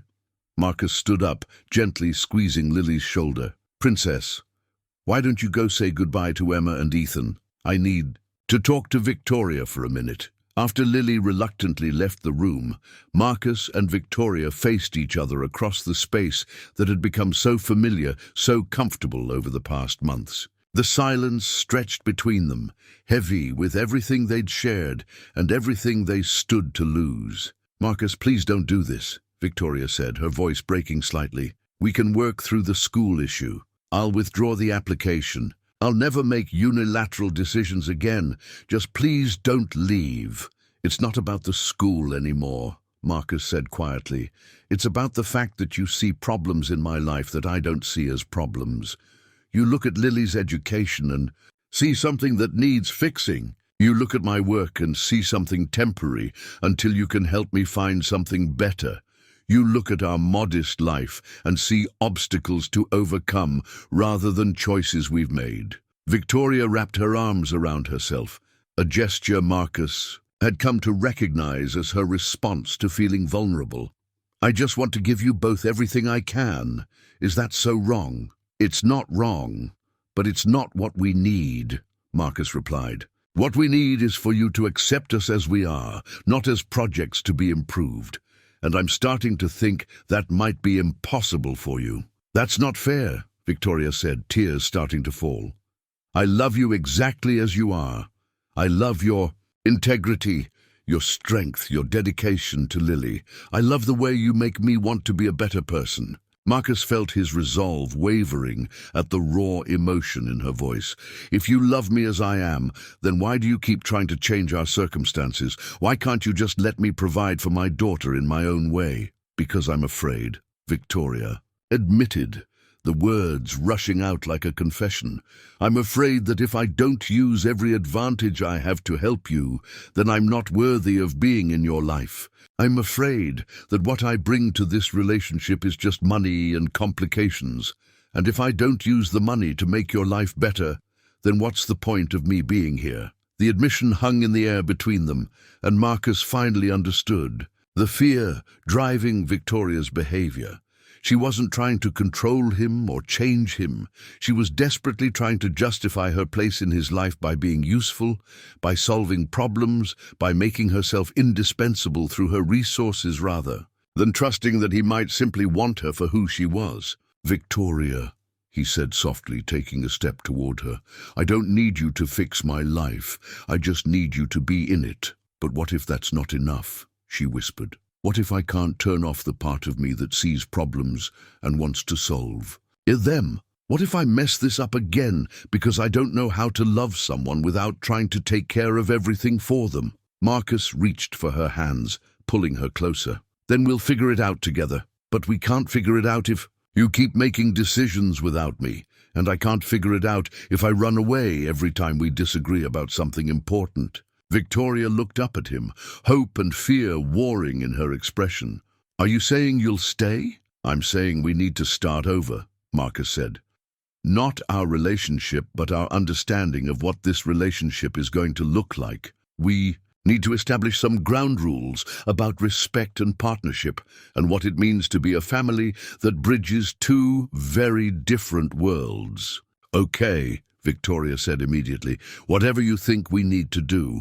Marcus smiled despite the seriousness of the moment.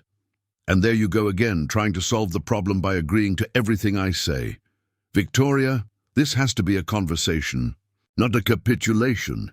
You get a say in how this works too. For the first time in days, Victoria smiled back.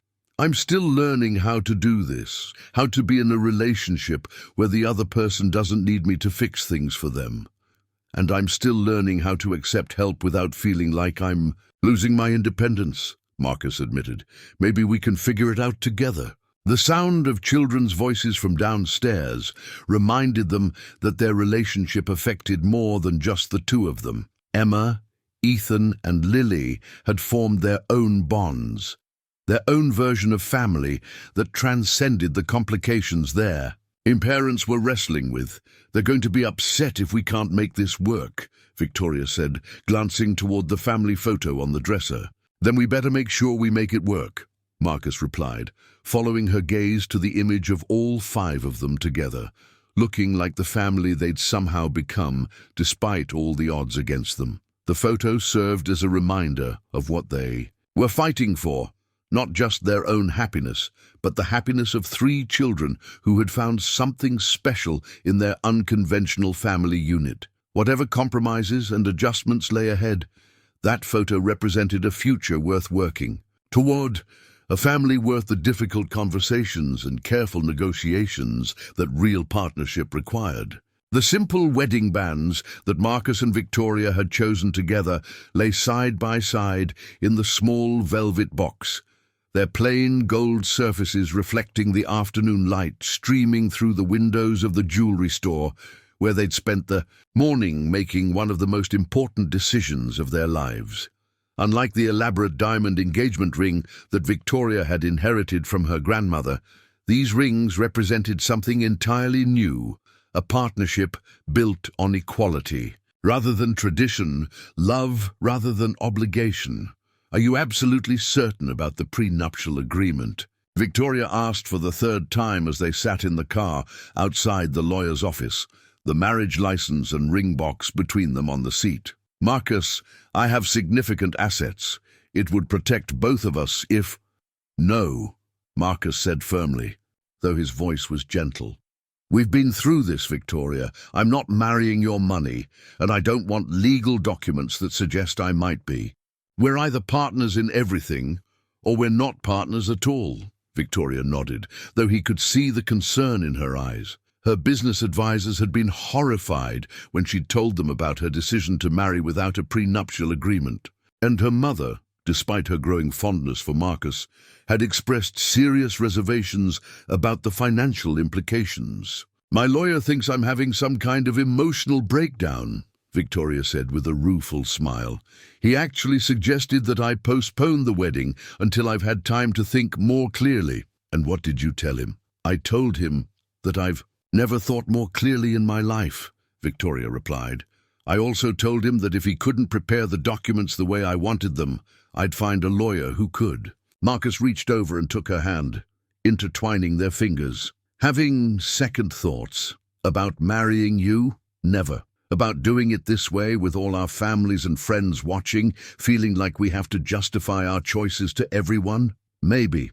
The wedding ceremony was set to take place in 2 hours at the Sterling estate, a compromise between Marcus's preference for something simple and Victoria's mother's insistence on a proper celebration.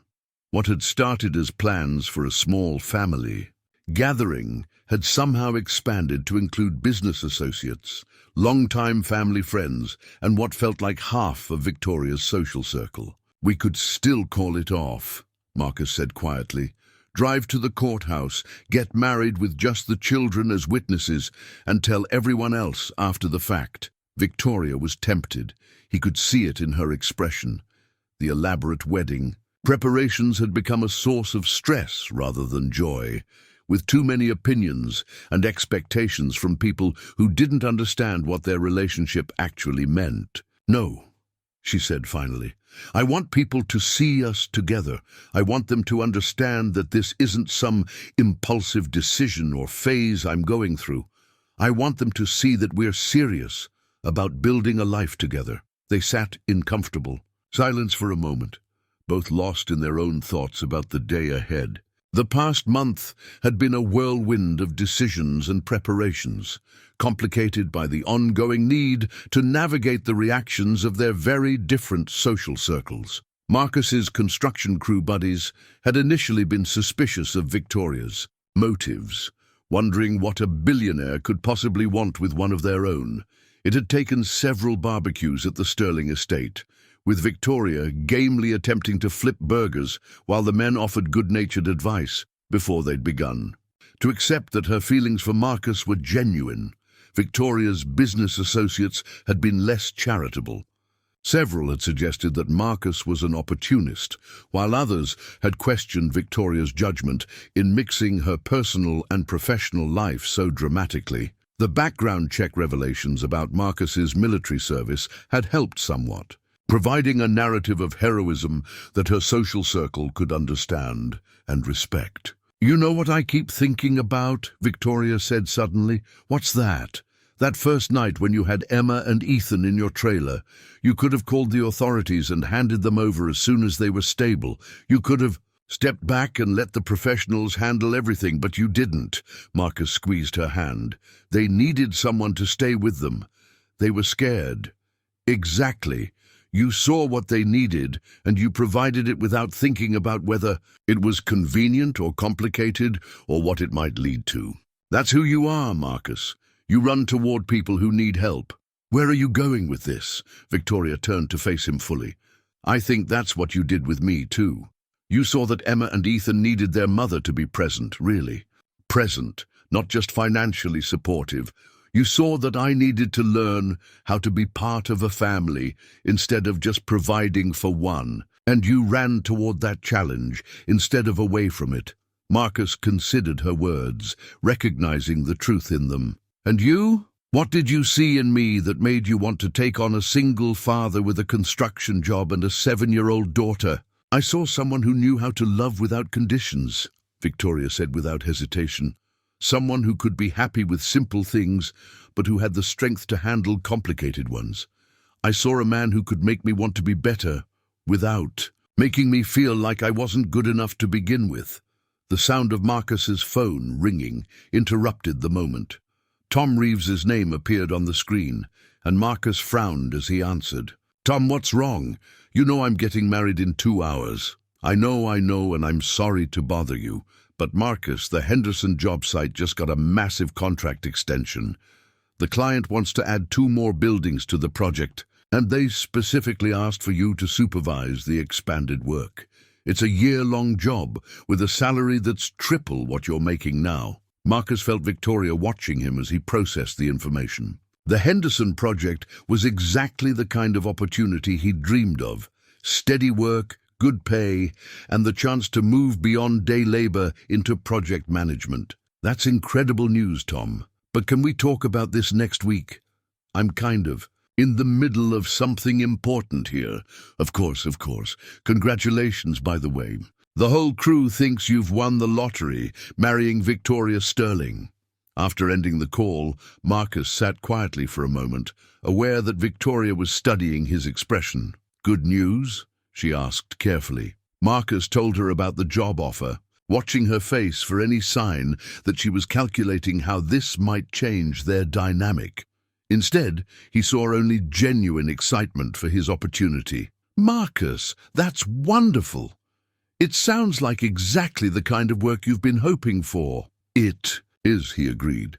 "And Victoria, I want you to know that this doesn't change anything about why I'm marrying you. I'm not doing this for your money or your connections or what you might be able to do for my career."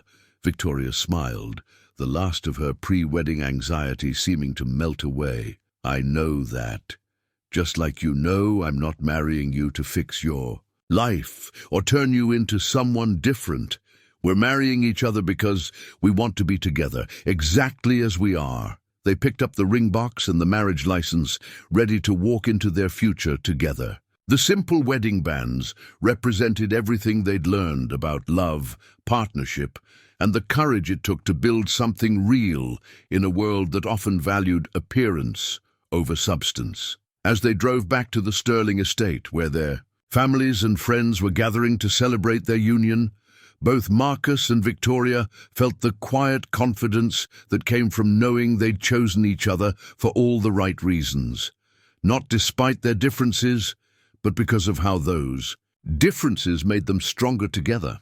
The brass key to their new home gleamed in the afternoon sunlight as Victoria turned it in the lock for the first time, her wedding ring catching the light as her hand moved. 6 months had passed since their wedding day, and the key represented the final piece of the life they'd been carefully building together, a beautiful but modest house that bridged both their worlds without overwhelming either. "Welcome home, Mrs. Patterson," Marcus said softly, lifting her over the threshold in a gesture that was both traditional and playfully romantic. Victoria laughed, her arms around his neck. "I still can't believe we found this place.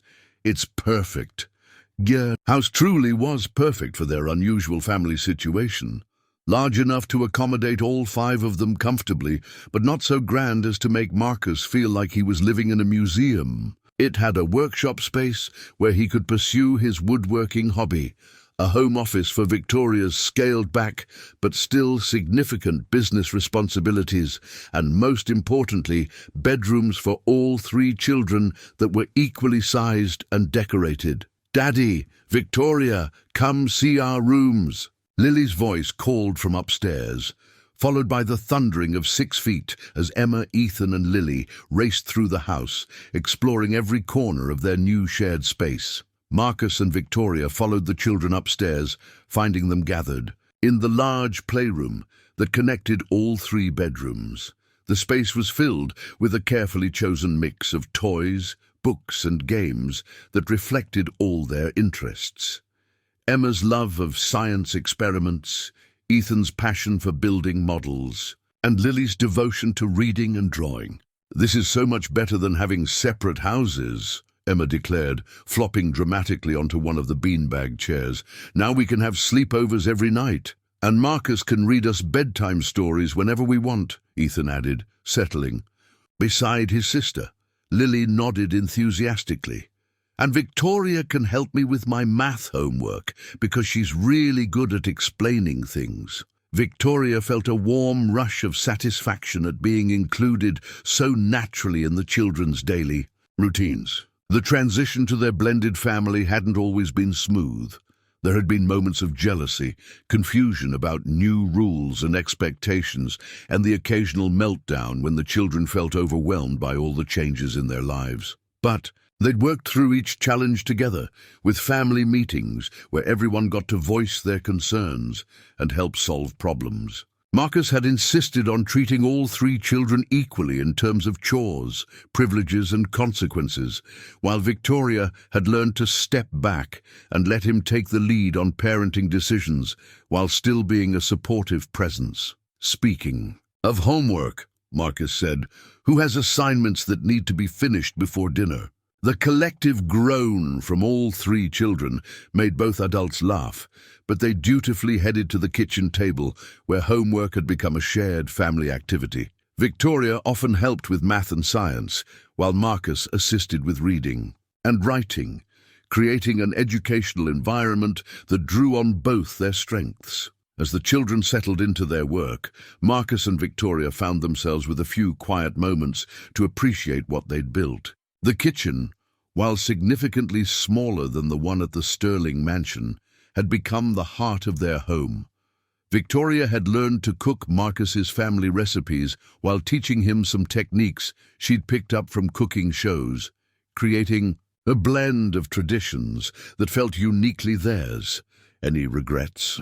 Marcus asked quietly, watching Victoria help Ethan with a particularly challenging word problem. Victoria looked around at the cheerful chaos of homework time, books and papers scattered across the table, pencil shavings on the floor, and the comfortable noise of children concentrating. 6 months ago, her evenings had been filled with board calls from international time zones and business dinners that kept her away from home until well past the children's bedtime. "Only that we didn't do this sooner," she said honestly. Marcus smiled, remembering his own concerns about whether Victoria would be happy in a more modest lifestyle. She'd surprised him by embracing the smaller house, the family-focused schedule, and the day-to-day challenges of hands-on parenting.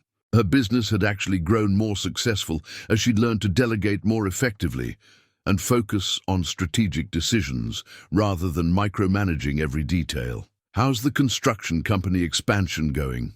Victoria asked, referring to the business Marcus had started after his promotion on the Henderson project had led to several other opportunities. "Better than expected," Marcus replied. "We just landed the contract for the new community center, and Tom's thinking about making me a full partner in the firm." Victoria beamed with pride. Marcus's reputation as both a skilled craftsman and reliable project manager had spread quickly through their community, leading to more work than he could handle alone.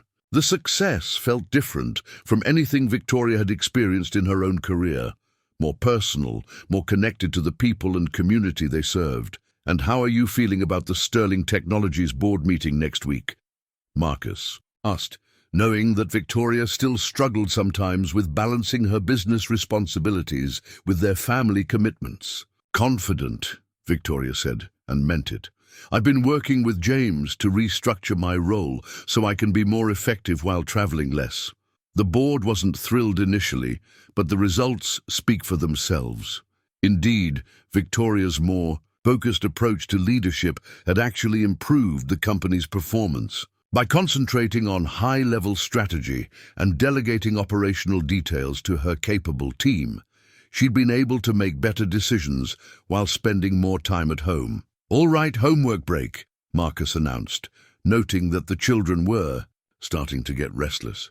"Who wants to help me start dinner?" As they moved into their evening routine, cooking together, sharing stories from their day, and settling into the comfortable rhythms of family life, both Marcus and Victoria marveled at how natural it all felt. The key to their new home had represented more than just a change of address. It symbolized their successful transition from two separate families to one cohesive unit. The house itself seemed to embody their relationship, beautiful and well-appointed, but not ostentatious, comfortable and welcoming, with space for everyone to pursue their individual interests while coming together as a family. It was a home that neither of them could have imagined a year ago, but that now felt like the only place any of them wanted to be. The anniversary gift that Victoria had been secretly preparing for months lay open on the kitchen table, a leather-bound photo album chronicling their first year together as a family. Each page told the story of their journey from that first dramatic night when Marcus had rescued Emma and Ethan from the bus accident, to the quiet moments of domestic happiness they now shared daily. "1 year," Marcus said softly, flipping through the pages while Victoria watched his reaction nervously. "Has it really been a year since the accident?" "Exactly 1 year," Victoria confirmed. "I thought we should mark the anniversary somehow, not of the tragedy, but of when our lives changed for the better." The album was beautifully crafted, with carefully chosen photos that captured both milestone moments and everyday scenes. There was their first family dinner in Victoria's mansion kitchen, looking awkward and uncertain as they figured out how to be together. Pictures from the children's various school events, where Marcus and Victoria had gradually learned to navigate the social dynamics of their very different parent communities. Photos from their wedding day showed a couple radiating happiness despite the complexity of merging their worlds. Marcus particularly loved the candid shot of all 3 children during the ceremony, their faces bright with joy at officially becoming siblings. "Look at this one," Victoria said, pointing to a picture of Marcus teaching Emma and Ethan to fish at the lake behind their new house. "Remember how Emma was convinced she was going to catch the biggest fish in the lake?" Marcus laughed at the memory. "And how Ethan spent the whole afternoon trying to convince the fish to bite by talking to them, while Lily provided color commentary on their techniques," Victoria added, finding the photo of their daughter sitting on the dock with a book, occasionally offering advice to her new siblings. The album documented more than just their happy moments. There were pictures from the difficult conversations too, family meetings where they'd worked through conflicts about bedtime routines, screen time limits, and the ongoing challenge of treating all three children fairly despite their different backgrounds and needs. "I love this page," Marcus said, pausing at a section titled "Learning Together." It showed Victoria's progression from burning water to confidently preparing family meals, alongside Marcus's journey from reluctance to speak at school board meetings to confidently advocating for programs that would benefit all the children in their community. "We've both grown so much," Victoria observed. "A year ago, I thought success meant having the right answers for everything.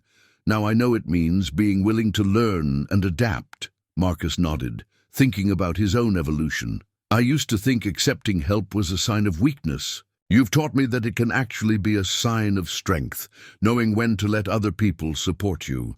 They continued through the album, reliving moments both big and small. The time Victoria had surprised Marcus by showing up at his construction site with homemade lunches for his entire crew. The evening, Marcus had patiently walked Victoria through the process of helping Lily build a science fair project, teaching her that being supportive didn't mean taking over. "What's your favorite picture?" Victoria asked. Marcus studied the pages thoughtfully before pointing to a seemingly ordinary photo of all five of them around their dinner table. No special occasion, no formal poses, just a family sharing a meal and conversation on a random Tuesday evening. "This one," he said, "because it shows what we've really built together. Not the dramatic moments or the big gestures, but the everyday happiness that we've created." Victoria smiled, understanding immediately why he'd chosen that image. "It's funny. Before I met you, I measured success by quarterly reports and stock prices. Now I measure it by how many nights a week we all eat dinner together and whether the children feel comfortable talking to us about their problems.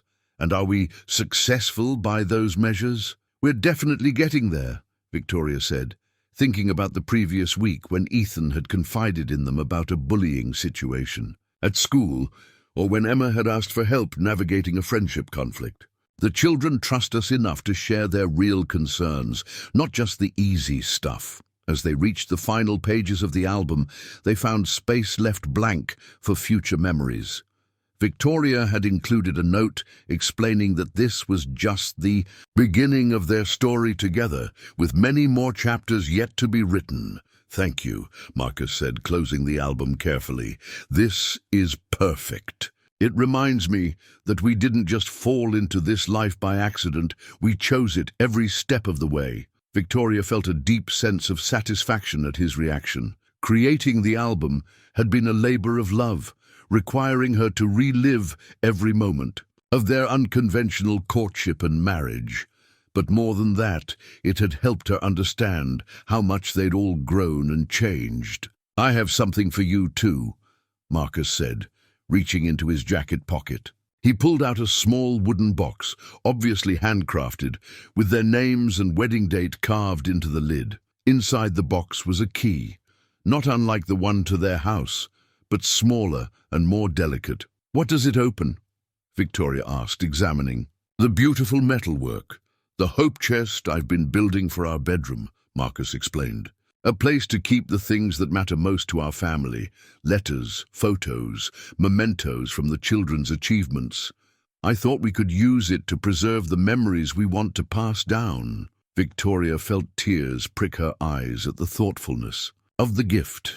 While she documented their first year in photographs, Marcus had been thinking about all the years to come, creating a place to store the accumulating treasures of their shared life. "It's beautiful," she said, running her fingers over the smooth wood and intricate carving, "just like everything you make." As they sat together in their kitchen, surrounded by the comfortable chaos of family life, both Marcus and Victoria felt the deep contentment that came from knowing they'd found their way to exactly where they belonged. The anniversary gifts they'd exchanged were more than just commemorations of the past year. They were promises about all the years to come, evidence of their commitment to building something lasting and meaningful together. The handcrafted rocking chair that Marcus had built during Victoria's pregnancy sat in the corner of their bedroom, its smooth curves catching the soft light of early morning as he gently rocked their 3-month-old son to sleep. Baby David, named for Victoria's late husband with Marcus's full blessing, had arrived after 2 years of marriage that had transformed them all in ways they could never have imagined. Victoria watched from their bed, her heart full as she observed the man who had saved her children and then saved her entire family. Marcus held their newborn with the same gentle confidence he'd shown that first night with Emma and Ethan, his voice a low murmur as he hummed a lullaby that Sarah had once sung to Lily. "He's finally asleep," Marcus whispered, carefully placing David in the bassinet beside their bed. "I think he's going to be a night owl like his mother." Victoria smiled, shifting to make room for Marcus as he climbed back into bed. "Or maybe he's just making sure he doesn't miss anything important. This house has gotten pretty exciting with 5 children under one roof." Indeed, their family had grown in unexpected ways. Emma, Ethan, and Lily, now 10 and 9 respectively, had embraced their roles as big siblings with enthusiasm. Victoria's business continued to thrive under her more balanced approach to leadership, while Marcus's construction company had expanded to include sustainable building practices that aligned with both their values. "Do you ever think about that night?" Victoria asked quietly, nestling against Marcus's shoulder. "The bus accident, I mean. How different our lives would be if you hadn't heard the crash."